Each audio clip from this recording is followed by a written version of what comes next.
Hi, my name is Ariel Bergman, and I'm going to teach you today how to use Padlet to foster communication and collaboration. Our objective is to introduce teachers and students to the program Padlet and also show you how to implement it in the high school classroom for collaboration and communication. My particular learning environment is high school. My class is Fashion Design 1 class, but this could work for any high school class. I have grades 9 through 12 in one classroom, and I'm working with a 90-minute class period. I'll be using Padlet.com, Google Classroom, but this could also work for PowerSchool.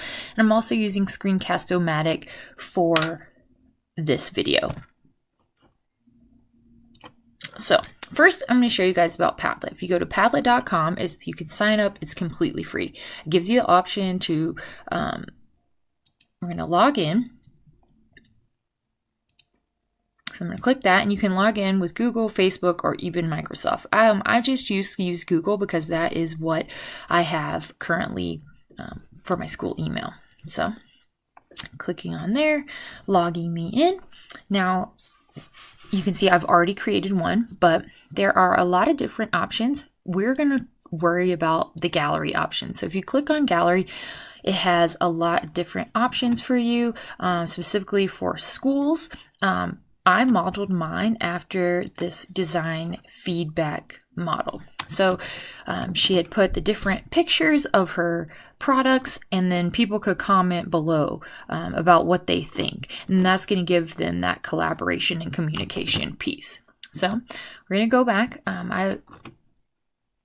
to my particular one that I've created. So I've created a gallery, I've given it a name, and I've also provided some instruction there.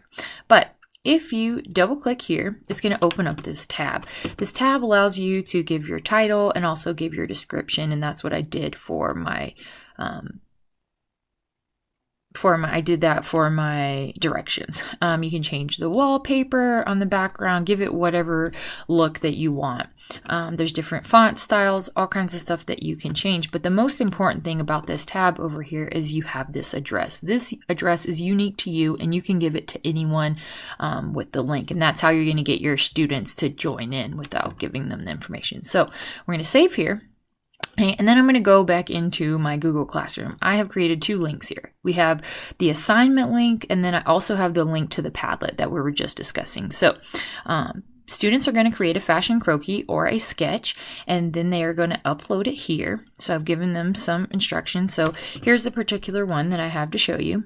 Okay, and then if you go back, you'll see the link. So when students click this link here, it will allow them to access the Padlet.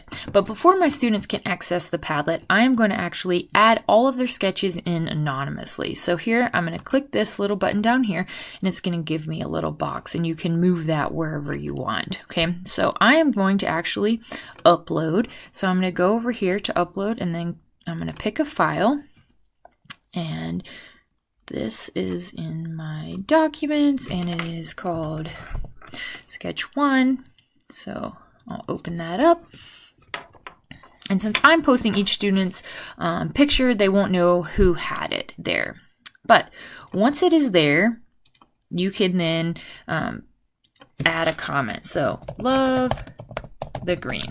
Okay. And then I'll go ahead and add another one just so you can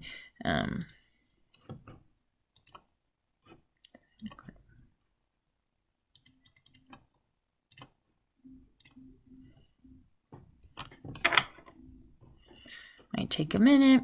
So then I will have all of my different images. Oh, don't do that. I will have all my images here, and then each student can log in and